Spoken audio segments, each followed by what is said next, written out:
د بېنظیرې تعلیمي وظایف پیسې چې کومو کسانو ته نه دي میلاو شي یا کومو کسانو راغستې، نو دا ویډیو د هغه کسانو دپاره ده، ځکه چې تاسو ته هم په راتلونکي وخت کې دا مشکل راتلی شي. که په دې قسط کې تاسو ته میلاو شي او په راروان قسط کې بیا تاسو ته نه میلاویږي، نو تاسو ته هم دا مشکل چې دا راتلی شي.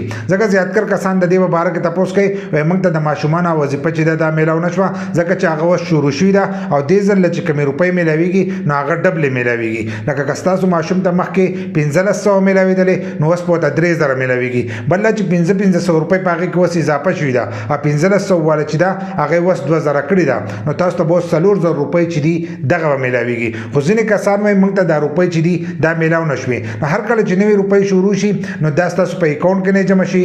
بل نه چې کوم کسان اسکول ته نه تلي 70% حاضري نه، نو هغه کسان ته چې دا روپۍ نه میلاویږي. بل نه چې د دغه حاضرۍ هغو تصدیق کوي، نو اکثر په دې کې څه ورځې تېرېږي.